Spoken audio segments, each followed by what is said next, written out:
Քո հրաշքն ամեն օր ուղերձների շարք։ Անաղարտ կյանքի վկայությունը։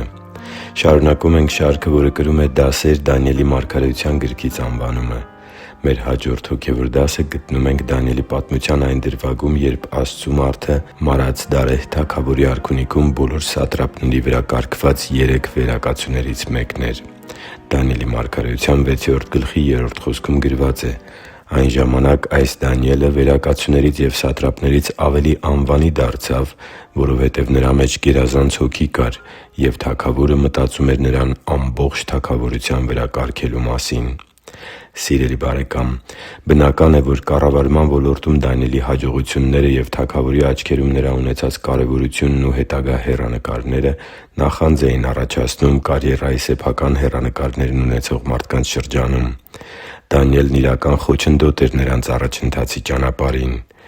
Քանի որ այդ մարդկանց շահը երկրի ճիշտ կառավարումը չէր, այլ սեփական առաջընթացը, նրանք Դանիելին ընդունում էին որպես իրենց կյանքի ամենամեծ թշնամի ու ամենամեծ սպառնալիք պարունակող վտանգ։ Նման պարագայում միայն մեկ խնդիր կար Դանիելին նախանձողների մտքում՝ ինչպե՞ս վերացնել իրենց կարիերայի ու մեծարման ճանապարհին կանգնած այդ խոչընդոտը։ Դանիելի մարգարեություն 6:4 խոսք. «Այն ժամանակ վերակացուներն ու սատրապներն աշխատում էին Դանիելի դեմ կառավարման մեջ մի պատրվակ գտնելու, բայց ոչ մի պատճառ ու չարություն չկարողացան գտնել, որովհետև նա հավատարիմ էր, և ոչ մի հանցանք ու չար բան չգտնվեց նրա վրա»։ Աստծու համար թանկ ու սիրելի՛ զավակ, Դանիելին ատողները ոչ մի պատրվակ չկարողացան գտնել նրա դեմ մեղադրանք առաջադրելու համար։ Ոչ մի պատճառ ու չարություն չկար նրան ատողների տրամադրության տակ, քանի որ Դանիելը հավատարիմ էր։ Աստվածաշունչը սովորեցնում է, որ մենք՝ Քրիստոսի աշակերտներս, նույնպես պետք է ապրենք Տիրոջ ուսուցումներին ու Նրա փոխանցած սկզբունքներին հավատարիմ կյանքով։ Այո՛, մեզ նույնպես չարախոսելու են և մեզնից նույնպես բամբասելու են։ Սակայն հենց բամբասողները իրենց սրտի խորքում պետք է իմանան, որ իրենց չարախոսությունները անհիմն են ու մարդկային երևակայության հորինվածք։ Եթե դու ապրես Տեր Հիսուս Քրիստոսի ուսուցումներին հավատարիմ կյանքով, ապա Քրիստոսով քո բարի վարքը բամբասողները ամոթով են մնալու։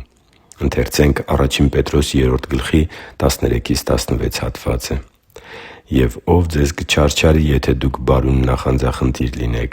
բայց եթե արդարության համար չարչարվեք, երանելի եք։ Սակայն նրանց ահից մի վախեցեք ու մի խռովվեք, այլ Տիրոջը՝ Քրիստոսին ձեր սրտերում սուրբ պահեք ու միշտ պատրաստ եղեք պատասխան տալու ամեն մեկին, ով ձեր մեջ եղած հույսի համար հարցնի։ Հեզությամբ և երկյուղածությամբ բարի խղճմտանք ունեցեք, որպեսզի ինչի համար ձեզանից չարախոսեն, ամոթով մնան նրանք, ովքեր Քրիստոսով ձեր բարի վարքը բամբասում են»։ Դանիելի հավատարմությունը և սրբության կյանքը այսօր մեր օրինակներն են։ Նրա սրբությունը միայն Տեր Աստծու առջև չէր։ Նրա սրբությունը միայն 7-րդ օրը Տիրոջ առջև երևալու ժամանակ չէր։ Նրա սրբությունը միայն Իր հավատակից ընկերների առջև չէր։ Նրա սրբությունը Նրա նվիրումն էր Աստծու խոսքով և Աստծու կամքով ապրելու Իր ընթացքին։ Նրա սրբությունը թե՛ Տեր Աստծու հետ Իր հաղորդակցության մեջ էր և թե՛ աշխատանքի ու Թագավորին մատուցած Իր ծառայության մեջ։ Նա հավատարիմ էր Իր բոլոր գործերի մեջ։ Նա կարգապահ էր և նաև Իր աշխատանքի մեջ Իր կարգապահությամբ ու հավատարմությամբ դրսևորում էր Իր աստվածավախությունն ու Աստծու ուսուցանած սկզբունքներին հավատարմությունը։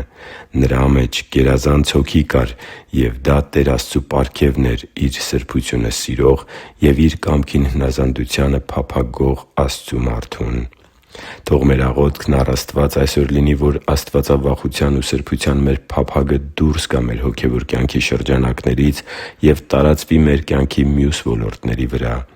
Աղոթենք, որպեսզի մեր աշխատավայրում նույնքան սուրբ ու աշխարհի սկզբունքներից զատված լինենք, որքան եկեղեցում ենք կամ Աստծու առջև ծնկի եկած աղոթելիս։ Աղոթենք, որ մեր ընտանիքի անդամների կամ գործընկերների ու դասընկերների համար Աստծու հանդեպ մեր հավատարմությունն ու սրբության հանդեպ մեր սկզբունքայնությունը Քրիստոսի հանդեպ մեր սիրո լավագույն վկայությունները լինեն։ Աղոթենք, որ մեր մասին բամբասողների ու չարախոսողների ասածը սուտ լինի, քանի որ ոչ մի չարություն կամ հանցանք չեն կարողանալու գտնել մեր կյանքում։ Աղոթենք, որ ընդունենք Դանիելի կյանքից այս հերթական դասը և Աստծու Սուրբ Հոգու օգնությամբ կիրառենք այն մեր կյանքերում։ Հիշի՛ր, որ դու Աստծո հրաշքն ես, և Աստված սիրում է քեզ։ Շնորհակալ եմ, որ դու կա՛ս։ Սիրով և աղոթքով, Արման Մանուկյան։